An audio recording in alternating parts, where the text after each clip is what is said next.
உலகத்துல கவலைன்னு இருக்கிற வரைக்கும் பக்தி படத்துக்கு மார்க்கெட் என்னைக்குமே உண்டு, தெரியுதா? அந்த முருகன் படம். முருகன் படமா? பாமா என்னமோ பெருசா சொன்னியே, பக்தி படத்துக்கு மார்க்கெட் இருக்காதுன்னு. மயிலேறு முருகன் கண்ணாடியோட வாங்கினா 3 ரூபா, கண்ணாடி கழட்டிட்டு கொடுத்தா 1 ரூபா. எப்படி வசதி? என்ன எச்சி முழுகுற? என்கிட்ட அவ்வளவு இல்லைங்க. எவ்வளவுதான் வச்சிருக்கிற? 8 அணா தாங்க இருக்கு. 8 அணா தான் இருக்கா? இந்தா 8 அணா படம். ஐயா, இது சாமி காசுங்க. நான் பட்னியா இருந்தப்ப கூட இதை எடுக்கலைங்க. சாமி படம் வாங்கணும்னு ஆசை, அதனாலதான் எடுத்தேன். 8 அணா பாத்து எவ்வளவு நாள் ஆச்சு? கொண்டாயா.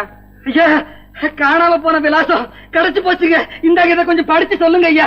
முதல்ல காசை கொடுத்து நீ படத்தை வாங்க, அப்புறம் படிக்கிறேன். இந்தாங்க காசு, படிச்சு சொல்லுங்க. அப்பா, பரமசிவம் படக்கடை 124, பெரிய கடை வீதி, கோயம்புத்தூர். யோ, கிண்டலா பண்ற? ஏன் விலாசத்தை என்கிட்டயே கொடுத்து என்னைய படிக்க சொல்றியா? அப்போ நீங்க தான்? ஆமாயா, நான் தான். பூசாரி பொன்னமரத்துடைய அண்ணன் புள்ள, படக்கடை வச்சிருக்கிற பரமசிவம். ஐயா, என் பேரு வேலாயுதங்க. நான் உங்களை தேடி ஊரெல்லாம் அலைஞ்சுகிட்டு இருந்தேன்.